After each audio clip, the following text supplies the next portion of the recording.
Hello everyone, welcome to my YouTube channel. Today I am talking about William Shakespeare's Sonnet 5th, Those Hours That With Gentle Walk Did Frame.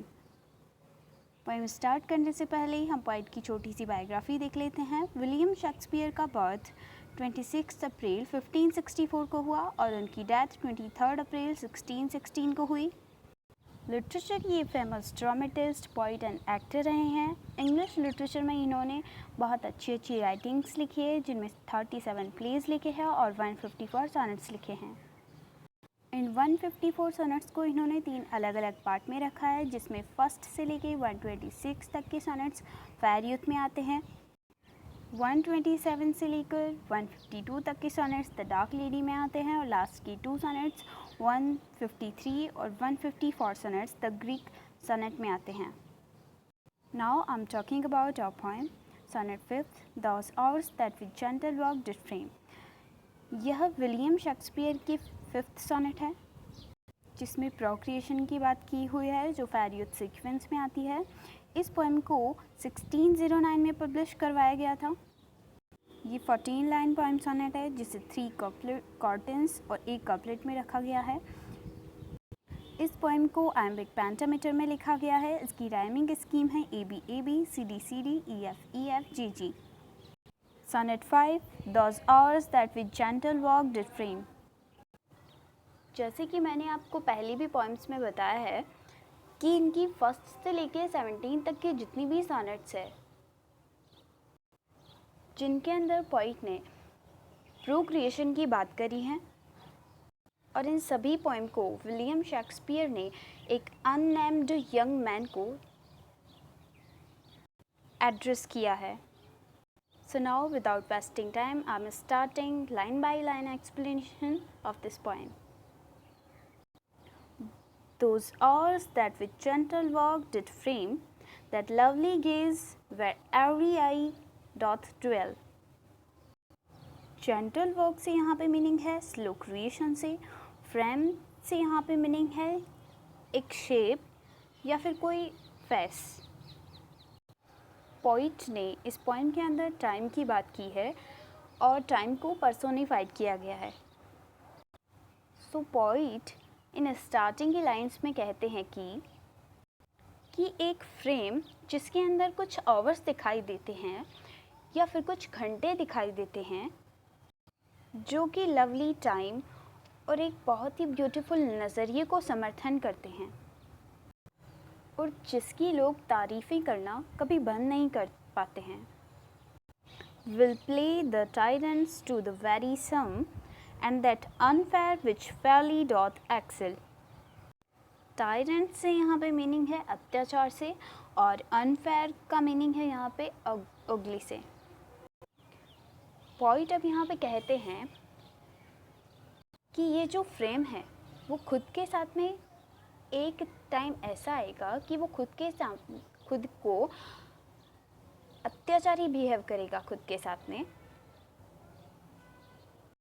और वो अपने आप को नष्ट कर देगा, डिस्ट्रॉय कर देगा, अगली कर देगा बिल्कुल। पोइट का इन 4 लाइंस में मीन्स है उस अननेम्ड यंग मैन से। फ्रेम से यहाँ पे उसका फेस है। पोइट जो है वो यहाँ पर प्रेजेंट टाइम की ब्यूटी की बात करते हैं उस यंग मैन की, कि प्रेजेंट टाइम में तो तुम्हारी ये जो ब्यूटी है ये बहुत ज़्यादा अट्रैक्टिव लगती है, बहुत ज़्यादा अडोरेबल लगती है, लोगों को आकर्षित करती है, लेकिन एक दिन ऐसा आएगा कि तुम अपनी इस ब्यूटी को खुद ही डिस्ट्रॉय कर दोगे। टाइम के साथ साथ तुम्हारे ये जो ब्यूटीफुल लुक्स है वो भी चले जाएंगे। For never resting time leads summer on to hideous winter and confounds to him there। अब पोइट यहाँ पे यंग मैन से कहते हैं और नेचर प्रोसेसिंग के बारे में बताते हुए कहते हैं कि कभी कभी ऐसा होता है कि ये जो नेचर है वो कभी कभी समर सीज़न से डायरेक्ट इसको विंटर सीज़न में कन्वर्ट कर देती है और सीजन्स को कंफ्यूज कर देती है कि अभी ये कौन सा टाइम है, समर का है या फिर विंटर का। पोइट का इन 2 लाइन्स में मीनिंग है कि टाइम जो है वो एक तरह का ट्रिकस्टर है, बहुत ही चालबाज है, जो सीज़न और उसकी ब्यूटी को कंफ्यूज कर देता है। Subject with frost by lusty leaves quite gone, beauty o'er, snowed and bareness everywhere। अब पॉइट यहाँ पे बताते हैं कि विंटर सीजन में फ्लावर की लीव्स की नमी चली जाती है, उन लीव्स की जो ब्यूटीनेस है वो कम हो जाती है, पर विंटर की वो जो स्नो है वो कम होती है। तो ये जो लीव्स है वो अभी भी लस्टफुल है, जिसका पता ये चारों ओर की लीव्स देती है। इन 4 लाइन्स में पॉइंट का मीनिंग है कि ये जो टाइम है ना वो बहुत ही ट्रिकोनेस है, बहुत चालबाज है। ये जिस तरह से नेचर को कंफ्यूज कर देती है उसी तरह से तुम्हें भी कंफ्यूज कर देगी। ये टाइम जो है वो जिस तरह से नेचर को कंफ्यूज कर देता है उसी तरह से तुम्हें भी कर देगी। अभी तो तुम इतने यंग लगते हो, इतने ब्यूटीफुल हो, बट जब तुम ओल्ड हो जाओगे तो तुम्हें टाइम का पता ही नहीं लगेगा कि तुम्हारी ब्यूटीनेस कब चली गई। बट तुम प्रोक्रिएशन करोगे, अपनी जनरेशन को आगे बढ़ाओगे, तो तुम्हारी ये जो ब्यूटी है वो तुम्हारे चाइल्ड के ज़रिए हर जगह नज़र आएगी। Now, then were not summers, distillations left, a liquid parishioner, pant in walls of glass। Pant से यहाँ पे मीनिंग है एनक्लोज्ड से घिरा हुआ। अब पॉइट यहाँ पे अगेन सीजन्स के बारे में बात करते हैं और बताते हैं कि समर सीज़न में एक क्लीन पानी के ठंडे ग्लास में उसकी ब्यूटीनेस और उसकी तरलता को देखा जाता है। बट अगर वही पानी से भरा हुआ ग्लास अगर हम विंटर सीज़न में देखें तो उसी पानी के ग्लास को हम जमा हुआ पाएंगे, या फिर वो एक प्रिजनर के रूप में या प्रिजनर के जैसे लगेगा। प्रिजनर से यहाँ पे मीनिंग है एक कैदी से। Beauty's effect with beauty were bereft, nor it nor no remembrance what is was. तो विंटर सीजन में वो फ्रीज हुआ पानी का जो ग्लास है, तो उस वाटर की ब्यूटीनेस और उसका जो फैक्ट है जो समर सीज़न में रहता है वो हमें देखने को नहीं मिल पाता है। तो उस ग्लास की ब्यूटीनेस और इफ़ेक्ट जो है वो लोगों को नहीं दिख पाएगी, और ना लोग उसको रिमेंबर कर पाएंगे कि समर सीज़न में वही ग्लास पहले कितना ज़्यादा ब्यूटीफुल था, कि उसके अंदर कितनी ज़्यादा तरलता थी। तो पोइट का यहाँ पे मीनिंग है, वो यंग मैन को बताते हैं, वो यंग मैन से कहते हैं कि जिस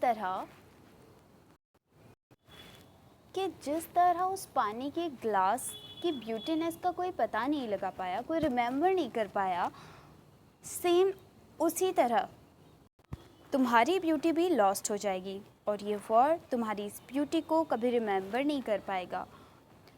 तुम इतने ब्यूटीफुल कैसे थे, तुम्हारी आइज़ में वो लवलीनेस कुछ भी रिमेंबर नहीं कर पाएंगे। But flowers distilled thou they with winter meet, leaves but their snow, their substance still leaves sweet।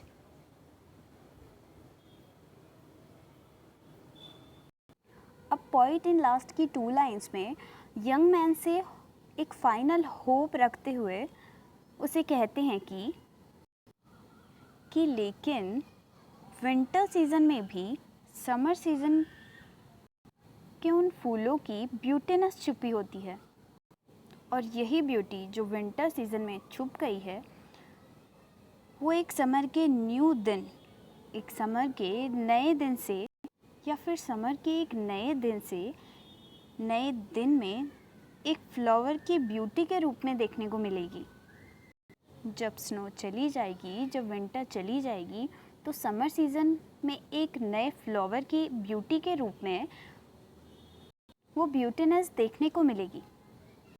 तो पोइट की यहाँ पर एक फाइनल होप है यंग मैन से कि यंग मैन उसकी सुने और उसकी यंगरनेस की ब्यूटी को लाइव रखे, प्रोक्रिएशन करे, चाइल्ड प्रोक्रिएट करे, ताकि उसकी ब्यूटीनेस जो है वो उसके चाइल्ड में देखने को मिलती रहे। Guys, I hope you understand this point. Guys, please मेरे वीडियो को लाइक करें, शेयर करें और कोई भी क्वेरीज हो तो कमेंट करें और प्लीज़ मेरे चैनल को सब्सक्राइब करें। Thank you so much for watching.